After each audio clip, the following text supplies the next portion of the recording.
I really believe that transformative brands don't talk about themselves. What they talk about is the version of the customer that exists after the product has been put into use.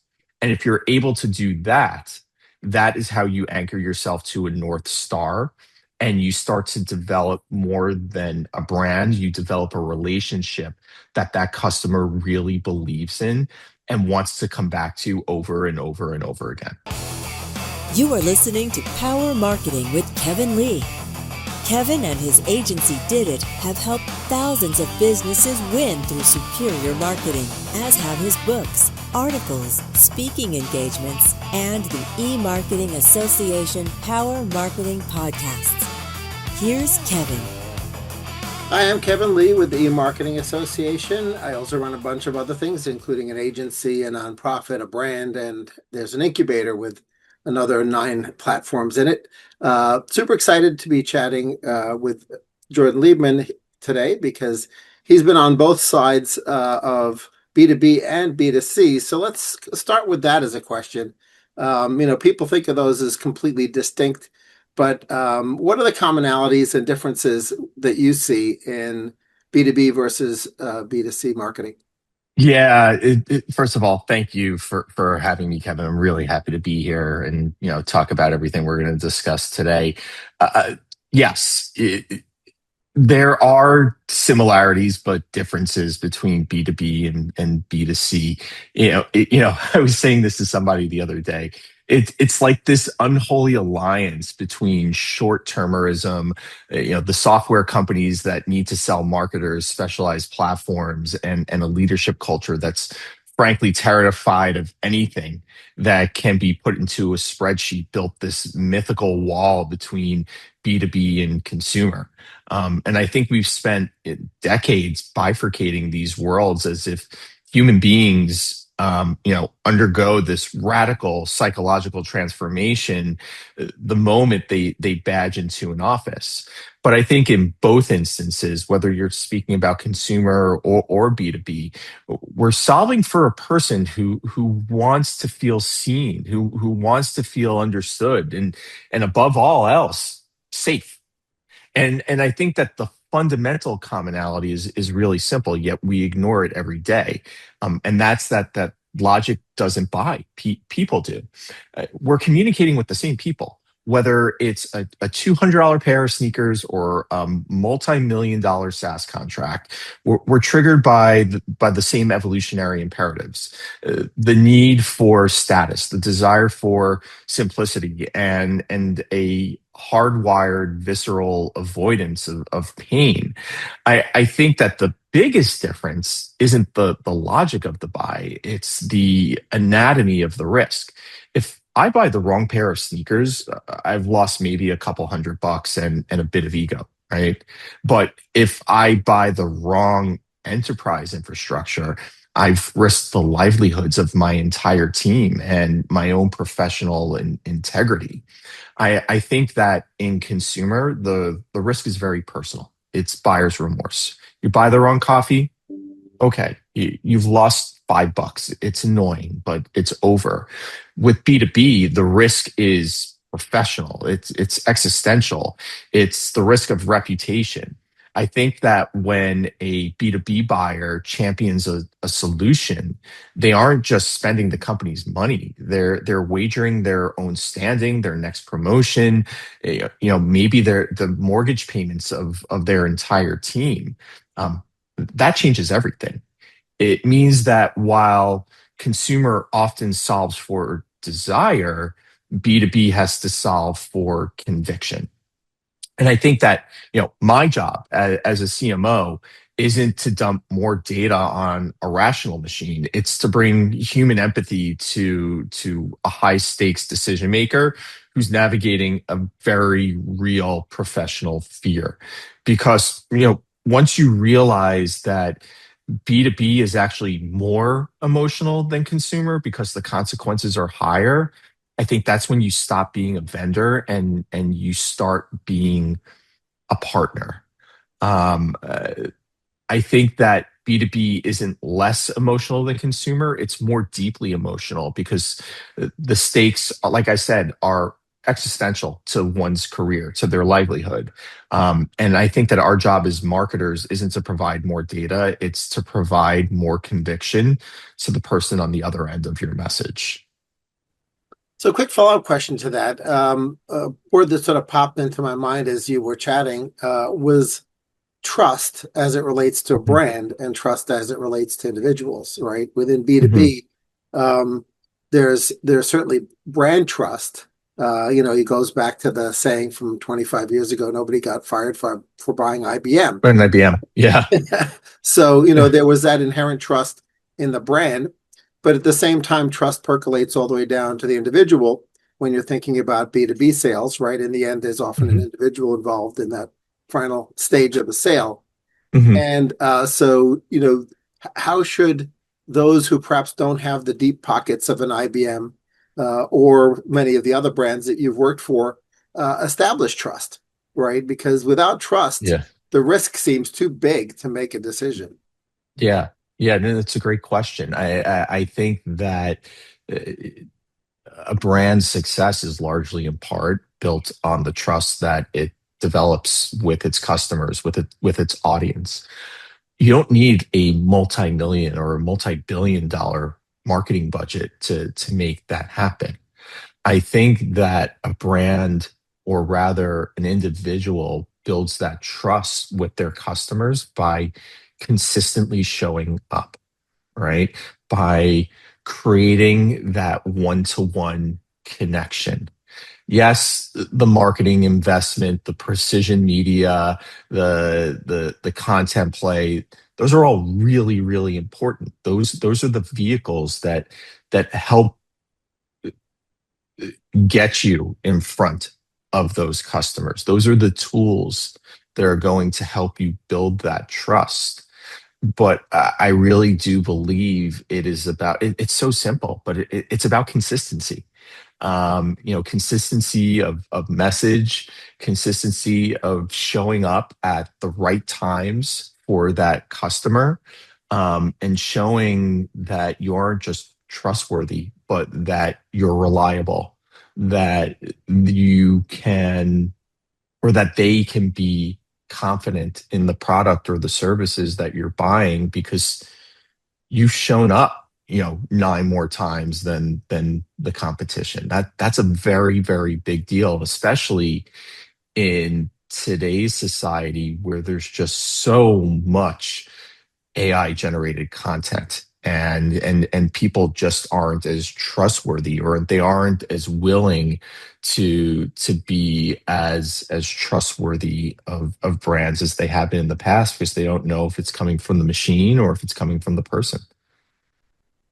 So, the common theme there is sort of emotion, and storytelling generates Hmm. emotion, but Hmm. not every brand is delivering something exciting or Yeah. sexy, right? So how do Yeah. they create a North Star for the brand truth that anchors their narratives and makes something that perhaps isn't inherently exciting still storytelling worthy? Yeah. I think that there is a very pervasive and frankly somewhat dangerous myth, in our industry, that if a product is utilitarian, it's got to be soulless. I think that we often mistake utility for emptiness, but every brand, no matter how technical or how mundane, exists to resolve a very specific human tension. And if your brand truth feels dry, it's because you're staring at the tool instead of the burden that it lifts. So I think to find that North Star, you have to move past the what and even the how, and arrive at what I call the in service of.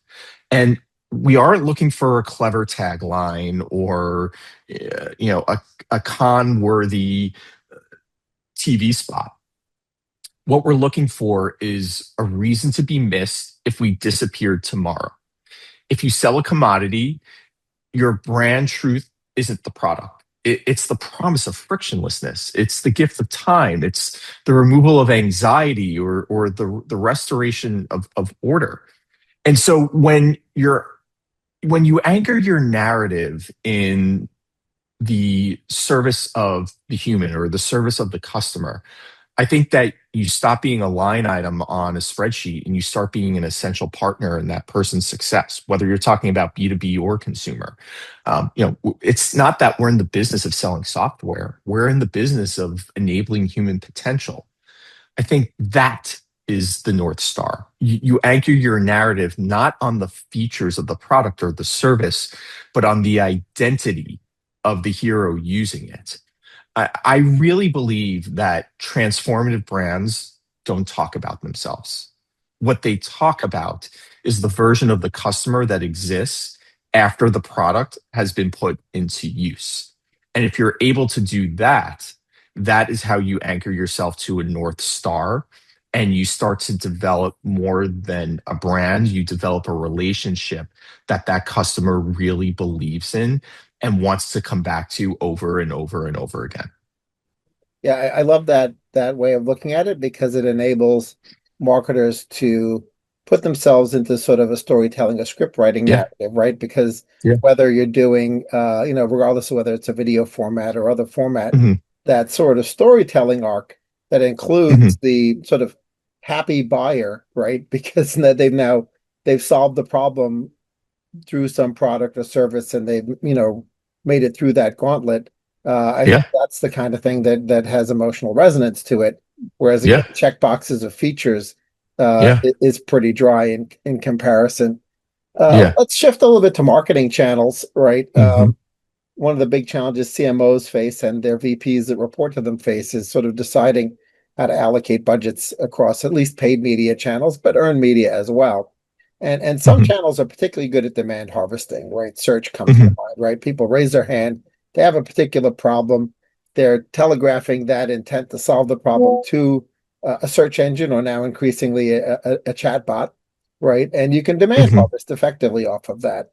Hmm. And other, channels are mid to upper funnel more typically, right? There's overlap, obviously. But do you feel like you can sort of have your cake and eat it too as it relates to demand gen and demand harvesting within the marketing channels? Yeah, it's there's a trade-off, right? I think the biggest thing is that we have to, especially in B2B, we have to stop treating these platforms like they're digital vending machines where you insert a dollar and a lead comes out. I think we've lived through a decade of direct response obsession that's effectively, this is going to sound harsh, but it's atrophied our ability to build actual relationships. I think that in 2026, the platforms that matter are the ones that allow for multidimensional marketing. When I think about the platforms that really do a good job of both of those, I think it's the platforms that are in service of being able to do that, of telling a story and driving the lead. So, LinkedIn is a great example of that. YouTube are probably, some of the preeminent examples because they are environments of context. I think that's why you're seeing this massive shift in the digital space towards a focus on video. And that's because on these platforms, you can lead with a perspective that challenges the status quo, right? That is the brand move. And within the same experience, provide the utility that triggers a demand action. Um, but I don't think that the strategy is necessarily about the technology. It's about the reciprocity. What I mean by that is that I think that we have to move from a mindset of extraction, right? Trying to get the click at all costs to a mindset that is more about contribution, right? We want to be the brand that is known and trusted before the buyer even realizes that they have a real problem that needs to be solved. I think that mental availability is the only true competitive edge in a crowded market. I want my brand, or I want our brands to be the only name the buyer thinks of the moment their pain point becomes unbearable. It becomes an immediate association to my business has this problem, or my family is going on vacation and we need this. This is the brand I'm going to turn to right away without even any question. And I think that to answer your question, can you have the demand gen and the demand capture in the same place? Absolutely. The platforms are out there. It's just a matter of how your brand is utilizing them, not just to promote your brand or to sell something, but to create a very strong human connection between your business and the customers that you serve. Yeah, it's interesting. Time and time again, probably at this point, given 30 years in digital marketing, Mhm, I've noticed that the stronger brands, if you are to use last click and just look at the last click or the pre-click impression to click variables, mhm. they get brand discounts essentially, right? Because the stronger the Yeah. brand, the more likely there is to be an engagement. And it's Mhm, most demonstrable in search, right? And now it's somewhat demonstrable in chatbots, but less so because you have mhm, very little impression data, right? But you do have the zero click uh, mhm, shift into direct navigation that you can see. So this underscores the importance of understanding all the channels working together, right? And mhm. as you move towards branding and awareness KPIs, we see that you get this brand discount on money you're spending at the demand capture level, right? So it really illustrates the point you're making about, Mhm. the strong brand, the trust, the pre-awareness before you have the problem is Right. critical to really making the entire machine humming. So I'd love to have your thoughts on, finding that balance because you don't want to stimulate demand and then have somebody else harvest it. As a matter of fact, in search, we actually do a lot of competitive conquest because folks Yeah. forget to harvest the demand that they created with their upper funnel media. So Yeah. love to get your thoughts on that. Yeah. Yeah. So if I'm following, the question is more about how do you generate that demand and harvest it without somebody else coming in and harvesting and basically taking your crops, right? Yeah, exactly. Um, I mean, if we're talking about harvesting, right, we might as well go all the way. I think it comes to owning that relationship. I think it goes back to creating a very distinct experience that only your brand can create for your customers, that nobody can go ahead and duplicate. In the world of B2B, everybody is talking about digital performance. Everybody is pushing content out there that is the same thing over and over and over again. You have to go beyond that though. It goes back to, how am I taking my product and placing it in real world situations that my customers are going to find relatable. I'll give you a great example of this. When I was leading brand and performance marketing at Blue Jeans, which was Verizon's answer to Microsoft Teams and Zoom in the thick of the pandemic, we had this video conferencing platform that was essentially seen as a Me Too brand at first. And when you went out to the shows, when our salespeople were out in the field talking to their customers, everyone was like, I get it. It's just another version of Zoom. And so what we had to do was we needed to show the market that we were not just another video conferencing platform. So what did we do?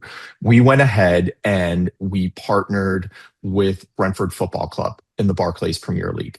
We went ahead and we partnered with the BBC and Eurovision a couple of years ago to integrate our product into high stake moments where you needed the reliability and the creativity that our platform created. That's what allowed us to go ahead and bring hundreds of thousands of fans from around the world into Brentford Football Club in the tunnel as the players were getting ready to go out onto the pitch. That's what allowed millions of fans throughout the world to see behind the scenes at Eurovision during rehearsals leading up to the finals. So my point here is that those were experiences that, yeah, maybe Zoom or Microsoft or Google or Cisco all could have done that, but we were the brand that showed up. We were the brand that created this very distinct experience for the customer, and we were able to go ahead and harvest that demand instantaneously, right? Because we created a very connected experience from the very top to the very bottom of the funnel. And even after those experiences were over with, those were case studies that our salespeople and that our marketing teams were able to go out and carry with them into every blue chip client, to even the smallest of SMBs, and say, look what we've done. Let us do this for you too. And I think that what it comes to. It's the experience that ultimately creates the trust that it's something that people want to become a part of.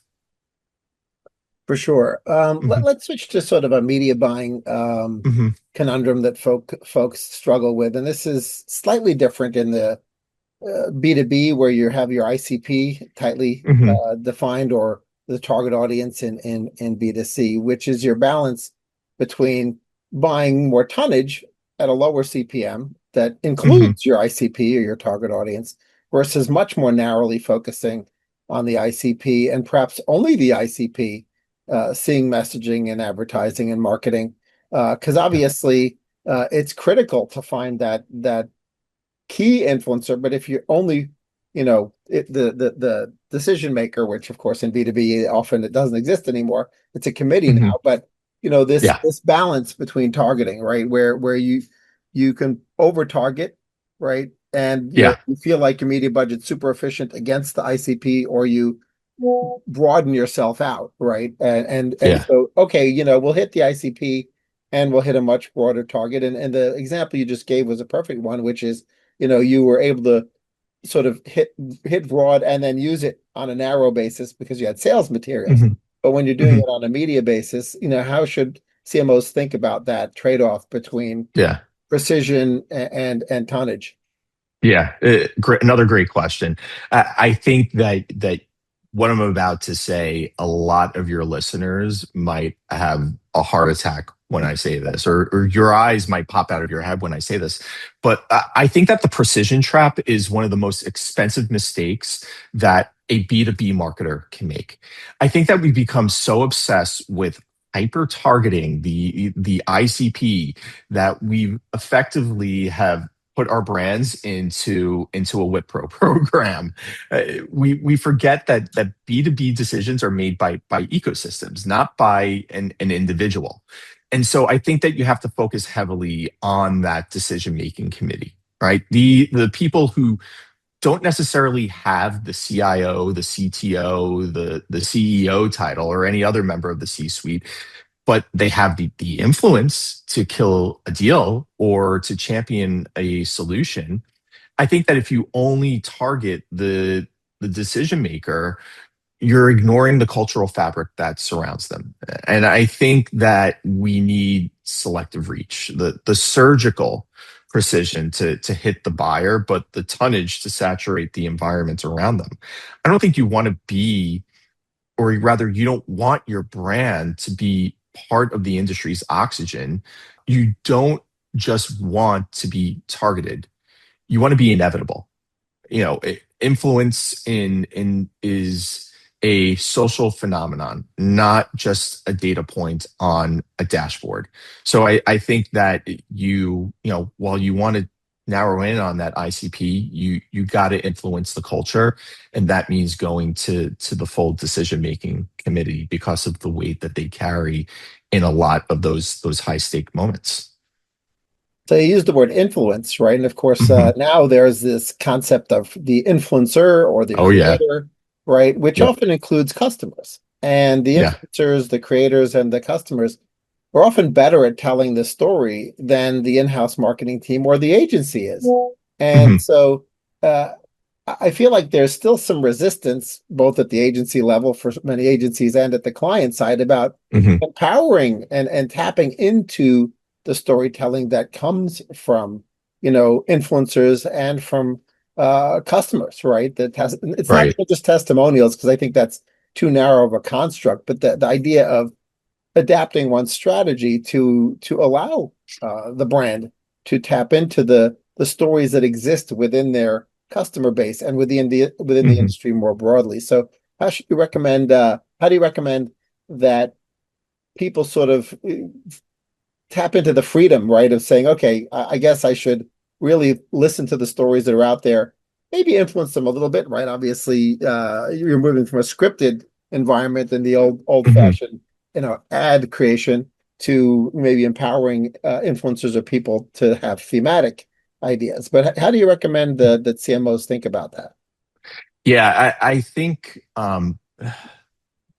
there are a couple ways to think about it. I think that there is a very distinct instance between marketing departments and their agencies versus customers and influencers, right?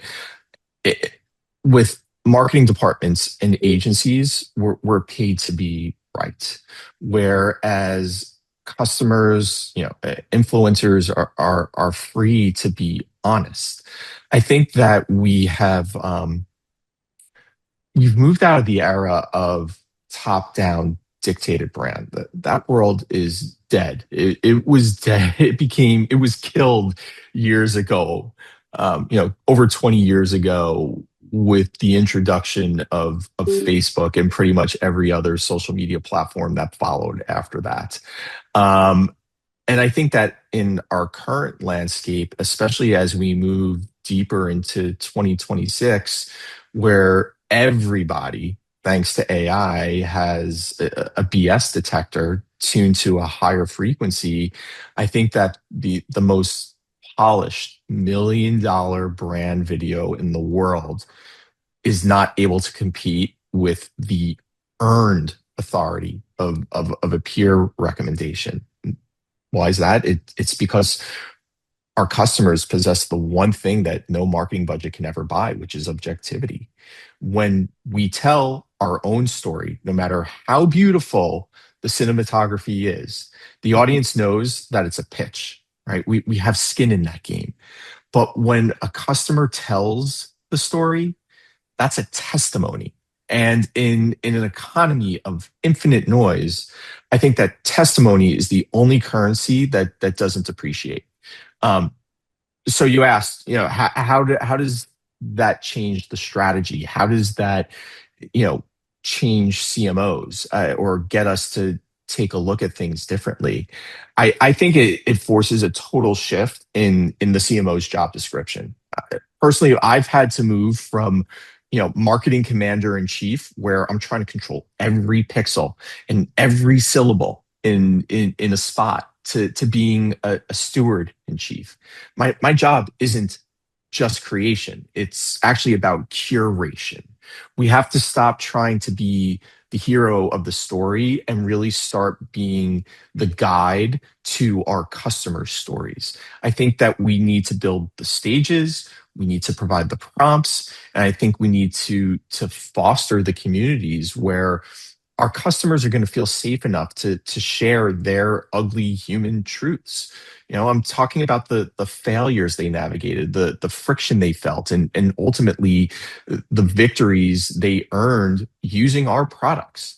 I think because when a brand is brave enough to amplify a customer's raw, unvarnished experience, even the messy parts, it creates a level of trust that a traditional advertising campaign can't ever touch. So I think that the strategy is no longer about owning the message. It's about stewarding the truth. We aren't just selling a product anymore. We're facilitating a conversation that's already happening without us. And I think that our only choice is whether we want to be invited to the table or not. I think if you look at, some of the advertising that's been most effective in doing it, it's not the sexiest of work, but it really is those consumer testimonials. You look at a brand like Chick-fil-A or Verizon. About 10 years ago, they had their Real Good Reasons campaign, which was all about bringing real customers of theirs to the forefront of their storytelling and letting the customers tell their stories about their experience on the Verizon network and why it meant so much to them. And not only did that obviously drive billions of dollars in revenue, but it created a whole new level of trust, or rather consumer trust and the business, but also employee advocacy, employee belief in the brand that they were working for. That's a big deal. So again, I think it goes back from becoming the steward in chief and becoming the curator in chief, to really helping to drive the business. Yeah, that's a great point. And I think some brands are going through refreshes right now. I think it was just Hmm. last week I read about the latest spots from Burger King, where they're essentially, Hmm. owning up to some issues that the brand had been Yeah, facing, just the way Domino owned up to the cardboard pizza thing a few years yeah, ago, right? yeah, And so yeah. they're sort of uh, owning the narrative, right, and engaging Hmm. with sort of the customer commentary to try to refresh the brand. Well, let's Hmm. talk about one of the things that a lot of CMOs are aspirational to, which is buying a Super Bowl spot or multiple Super Bowls. Yeah, yeah. And there's no doubt that you get both the tonnage that you paid for on a GRP or CPM basis, but then of course you also get the earned media coverage as a result of, especially if the spot doesn't suck, you may get a Right. sort of ripple effect from that. And of course, people are pre-releasing their Super Bowl spots now to try to. Yeah, It's almost like Prime Day or you know yeah. the Yeah. the shopping experience is starting early for Cyber Monday or Black Friday Hmm. month, whatever it is. Hmm. So, what's your thought on should CMOs who have a broad enough audience be thinking about it, or should actually narrowly focused brands also be thinking about it? And is it a waste, right? In some cases, if you sort of don't do your creative right, because Yeah. there's a magnifying glass on Super Bowl creative more cruel than any other, Hmm. right? Because Hmm. if you do a Super Bowl spot and it doesn't get good ratings, you're going to feel that too. Yeah, look, I think that the Super Bowl is the marketing and advertising industry's version of the Academy Awards, right? I love it. But you can buy It's your way in. you can buy your way in, right? And I'm going to talk about this first as as a bit of a creative geek, a marketing nerd, and just a consumer. But I love Super Bowl Sunday because or rather, the weeks leading up to Super Bowl Sunday, because of all the great work you see. But I think that the problem is that most brands treat a Super Bowl spot like a $15 million vanity project, right? There are too many brands in the Super Bowl that are optimizing for the laugh, but completely forget the link. And I think the miss isn't usually in the creative quality. It's in the lack of connective tissue. If you're going to spend that much to grab the world's attention for 30 seconds, but don't have a digital tail, right? Whether that's a community, an interactive experience, or a clear path to value, you've just bought the world's most expensive wallpaper, plain and simple. And I think that creative should be the start of a strategic conversation, not a one-off monologue. And I think, like I said before, the Super Bowl is an amazing day.